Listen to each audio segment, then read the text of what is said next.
Hello everyone and welcome back. Today I want to take you through my round 3 game of the Midwest Class Championship. Going into this game, of course, I just had that bad loss to a Mongolian child. And as I'm here reviewing my games, I just now realized every opponent I had in this tournament was a small child. I played 3 12-year-olds and 2 16-year-olds. Makes you feel old. Makes you feel old in these events. But okay. Up against me this time is 12-year-old Jesse Wren, who I got a chance to analyze with after the game, and is clearly a very astute and bright player. And I think I was potentially lucky to survive this one. So let's see what happened in this game. As always, I started with d4. My opponent played knight f6. c4, and then it didn't take long to surprise me. He chose this move b6. So following the game, I had talked to some people about this opening. Apparently, this is what some people are calling the accelerated Queen's Indian, Queen's Indian accelerated. And I suspect that my opponent might have been familiar with a chessable course by an international master named Yuri Krikun, who I believe goes to one of the schools here in St. Louis. So I have St. Louis to blame for this opening prep. Now, I played knight c3 in the game, which appears to be sort of the most popular move in the database. However, going back, I think more in line with my repertoire is just the direct f3. So I'm probably going to be doing some work here, looking for ways to get an advantage with white against this knight f6, b6 move order, probably stemming from this move f3. So be on the lookout for that, but lots of work to be done. Instead, I chose knight to c3. My opponent comes bishop b7. And now I transpose into this f3 business. But thanks to my having played knight c3, my opponent now can transpose into some Grunfeld-type structures. And I say Grunfeld-type structures, I don't mean that absolutely literally, because we're not going to see black spend the time to fianchetto this bishop, but we are going to see him play d5, and after cd, knight d, e4, we are going to see this move knight takes c3. So this is potentially the advantage to playing f3 without knight c3. If we go back, now if you try d5, I can capture, and go e4 very comfortably, and you're not going to have this opportunity to trade off these knights. I'm going to be able to keep my knight on the board and avoid this Grunfeld structure, sort of like in these anti-Grunfeld lines. But okay, I don't do that in the game. In the game, we do get this Grunfeld structure. And what I always tell people who are maybe around 1500 or below is that, okay, in these modern openings, if they want to play something modern and want to play some fianchetto type idea, it's okay to allow your opponent to have the center as long as you contest it very, very early on. So that's what's going to happen here. It looks like black has just completely given up the center, and by the classical rules of chess, white should be winning, but black is going to challenge this very concretely and very directly before I have time to make good use of it. So how does that look? What does that look like? Well, first he starts with a very direct e5. Just no chance for me to breathe and develop. He's going to be coming after my center. I choose bishop e3. My opponent captures. I capture back with the pawn. I want to maintain this pawn duo. Of course, this does allow bishop to b4 check, when now I have to make a decision with my king, but I decided the f2 square would be safe enough for the time being.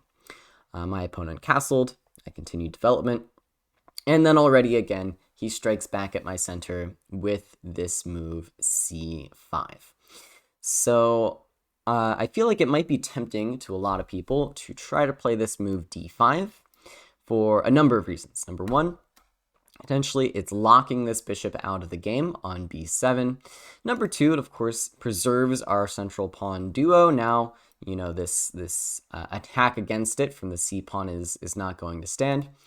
And number three, okay, you're pushing a pawn, you're gaining some space. But I think the fact of the matter is here, you're giving up a little bit too much in this case. So now that this has happened, stuff like knight to d7 is a little bit of a slower way to play, just coming after the e5 square. And going f4 really would be a little bit too much, a step too far. You're going to have very serious problems supporting these pawns in the center if you extend them out this far. Something else black could try is the immediate pawn to f5, when you might really regret having this king on f2. You just don't have time to expand in the center like this before you finish development. It would be another story if I had 3 free tempi, and I really do mean 3 free tempi, and then I played d5. This would be an entirely different story. With my king safely castled away, f5 is no longer going to be that big of a threat. I'm always going to be able to recapture with the pawn here, of course, and I can do fun things with my knight as well. But okay, that's not the world that we live in. So then the question arises, what are we going to do about this threat to our center? In the end, I decided that I couldn't actually maintain this pawn on d4. If I want to try, I can do something like knight e2, but black is likely just going to be able to capture here, come out with knight to c6, and some pieces are going to start coming off the board. I didn't think it would be much of an edge for me. So I decided the best way to press was to try to capture this pawn. Now, of course, I am hoping against hope that my opponent will take back with the bishop, just allowing me to have this free, beautiful advantage with an isolated pawn on c5 for my opponent. This just is going to give me a target. My position is super solid, no weaknesses really to speak of, and it's going to be just a very, very easy game for white. Now, not to say that white is winning. What do I mean an easy game? I just mean it's going to be very clear where I should be playing, what I should be targeting, and what I should do with my pieces. So an easy game meaning I'm going to have easy decisions. It's not likely that I mess it up because I have such easy decisions. But my opponent actually was still in preparation. He had been moving instantly up until this point, and he again instantly replied with this move, knight to d7.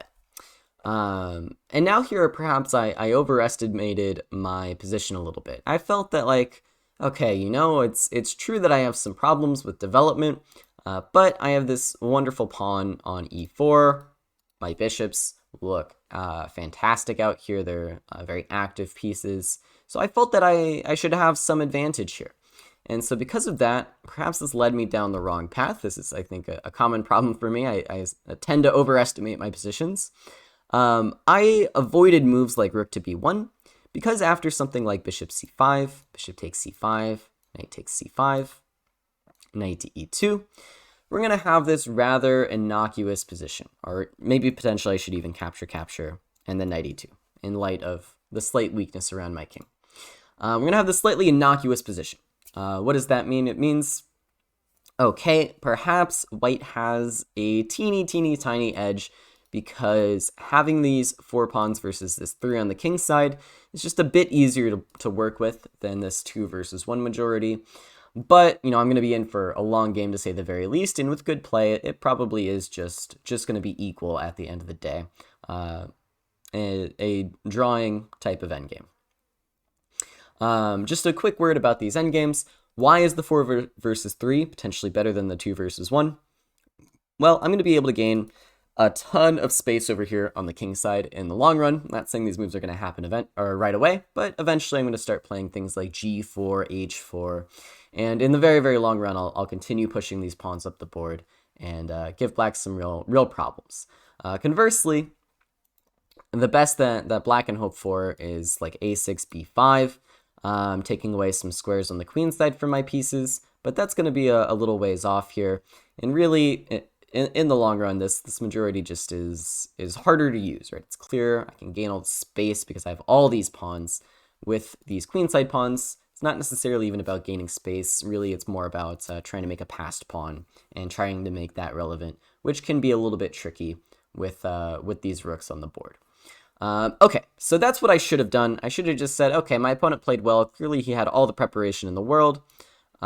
So no reason for me to have an advantage. Instead, I decided to put him to the test. I captured on b6, winning a pawn. I'm the best. But my opponent immediately played the move queen to f6. I should say, by the way, if I adjust my settings here, Looking at the database, there are exactly 2 games after bishop c4. After c5, this has been played once. dc has been played once. And in that game, black played queen to c8. So knight d7, novelty preparation by my opponent. I captured b6, and then queen f6, still in a novel position. My opponent just had all the business. So very well prepared kid, really putting me in a bad way here. So after queen to f6, I realized that I was in a world of hurt, basically. So, this move looks like it hangs a knight, but be careful. Your rook is hanging, and if you think, oh, no problem, I'll get 2 pieces for the rook, think again, that move is checkmate. So not such a pleasant way for the game to go. And actually, after queen d7, queen a1, I just simply have no good moves. I can't develop my knight. I can't really stop this mate threat. The rooks are going to come to the center. I'm in big trouble. So rather than queen d7, I had to come up with something else. The only way to really play it, to my eyes, appeared to be rook to b1. It just stops queen to b2, stops the threat of queen takes a1, renews the threat against the knight. And in my head, I had missed something, which is that after, the only real reasonable move by black, knight e5, I am not actually able to capture this bishop on b4. This is what I was relying on, but of course there is a problem. So if you want to go ahead and try and find the tactical win for black after rook takes b4, I encourage you to do so. I'm just going to show it though. Rook takes b4, knight g4 check. Okay, knight takes c4. It's potentially looks potentially dangerous, but of course white is just up a full piece. If you're not gonna do anything with it, then white will just be winning. So knight g4 check is the way. Now, of course, I cannot go to any other square other than e2. I need to defend my bishop. And after knight takes e2 or knight takes e3, king takes e3, I have some bad geometry. And so this, of course, would pick up the rook, and then I would actually be down the exchange, along with the other problems I'm facing. So rook takes b4, no good. So I sat there for quite a while. This was the first long game in the tournament for me. I had played my 2 game in 60 games, and now I merged with the 3-day schedule. So some marathon time control, like an hour and 40 minutes or an hour and 20 minutes for the first 40 moves with an extra half hour following that. Just way too long. So I sat there, decided to spend a lot of my time. So I calculated, decided the best way for me to play was bishop to d4. It renews the threat against the bishop on b4. It parries the threat of knight takes c4 for the moment by introducing this pin, and it sidesteps the threat of knight g4 check, winning potentially my bishop on e3 if I'm not careful. So this seemed like the multi-purpose move that would keep me in the game, and indeed, I think it is the best move. So now is my opponent's first and last and only and biggest mistake of the game. He played all his preparation. He played knight e5, which was more or less just forced after rook to b1, and he was still playing very, very quickly. And in this position, I played bishop d4 after quite a bit of thinking. It wasn't like a huge tank or anything. Maybe I played it after 8 to 10 minutes, right? So a sizable chunk of time, but I wasn't in the tank for 20 minutes. And I think he was a little bit overconfident in his position. He knew that this was preparation. He knew that black should be doing very, very well. And so he just thought that the natural moves should kind of keep flowing, and then he would win the game. Whenever you're playing chess, it's always important to remember that even if you're getting your preparation, you're still playing someone who is paying attention, right? They're gonna make it so that the natural moves aren't necessarily the best moves for you. That's how they can get back into the game. If you just fall into this sleepwalking state where you're like, okay, I'm winning, I'll play all the normal moves and then win. It's very easy to get tricked because here, the most natural move, which I think is what my opponent played, rook a to d8, threatening the bishop on d4, actually loses the game. So much better instead of this was to simply retreat the bishop with bishop to d6, and this is what I sort of expected. And then I thought we were going to get some pure chaos after b takes a7, right? Okay, bishop takes e4, should be black's idea. And then I didn't know, maybe rook b6, maybe I sack the exchange. Just pure chaos here on the chessboard, but it's chaos that should favor black. So that was better, but instead he played this natural move, rook a to d8. So why is this move so natural?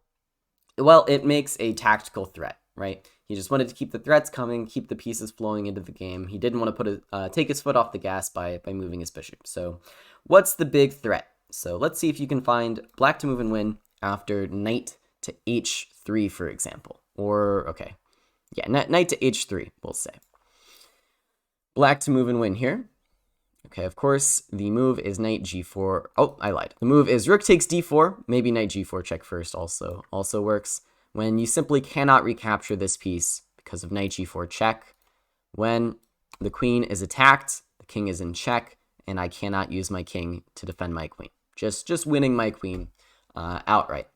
So my opponent was relying on this tactic to prevent me from playing rook takes b4. But of course, it doesn't take you long to see that after rook takes b4, rook takes d4, there's a bit of a problem here. And that problem is after queen takes d4, you're not winning my queen. Knight g4 check, I move my king. Let's say this square. Queen takes d4. I, of course, have bishop takes f7, and rook takes back on d4. So that's all it took for my opponent to blow what was potentially winning advantage and just get a completely busted position. So that's the lesson to take away from this game. Potentially for me, the lesson is, don't be so overconfident in your position out of the opening, especially if your opponent has been playing prep. Take your small end game pluses when you find them and thank your lucky stars that you survived the prep. And potentially the lesson for my opponent, which of course is a lesson for everybody, whenever you do get your good positions, whenever you do get your prep, it's very, very dangerous to just start turning your brain off and playing by hand rather than by brain, so to speak. So this is what happened in the game. I went rook takes b4. My opponent did actually capture on d4. I captured back, and I think it was here when my opponent realized this tactic just simply wasn't working for him. So to try to make it work, he attempted to drive my rook off of this fourth rank. Of course, if I come back, now he's back in business. So I go rook to a4. Opponent plays bishop c6. Now I can't really save this rook, but the good news is I'm up a full rook in 2 pawns, so I can give some stuff back. I went bishop d5, and my opponent plays bishop takes a4. And now this is the last hard decision point for you in this game. Well, for me. For me, it honestly wasn't too hard. I calculated for a little bit and decided on my move. But here's my question for you. Should you capture this bishop, going up a full piece, and allowing queen takes b6 check, potentially giving our king some danger? Or should we just give away the rook for free entirely, just play knight e2 and play that position? So go ahead and try to take a moment, try to figure it out. I believe in you guys. But the answer, of course, is you should just play knight e2. So why is that? Well, after queen takes a4, I didn't have to calculate for too long to see that this was going to be just some absolutely horrible, terrible mess for me to try to calculate, right? Just like, I don't know what's happening here. I don't know what's happening here. I don't know what's happening. Maybe I'm getting my king out. Maybe I'm not. The fact of the matter is, after knight to e2, I don't have to calculate at all, okay? my queen is defended. This tactic still isn't going to be working, and the game is just going to kind of end, right? This b pawn is going to win me the game. This b pawn survives, it's going to win me the game. It goes to b7, and then it goes to b8, and then my opponent gives up. And that's just exactly what happens in the game. Now, it does turn out, objectively, queen takes b6 here is perpetual. There's just simply no good way for white to escape all these checks. The queen and the knight together are enough to keep this king on the run. So, thank God I played knight e2. My opponent goes bishop b5. Now I just go rook to b1, rook behind the pawn, tempo on the bishop. If you take here, I take back, and again, you still don't have knight g4 check. My opponent tried knight g4 check anyways. Now I just come king to e1. ready to recapture on e2 if need be, following, of course, the intermezzo of queen takes f6. And that's the end of the game. I played king e1, and my opponent decided to resign. So a bit of a scary one there. My opponent got all the good preparation up against me, but it all fell apart in one move, as is often the case in chess. It's a very unforgiving game. So hopefully you guys enjoyed this one. Thank you, as always, for joining me here again, and I will see you all next time.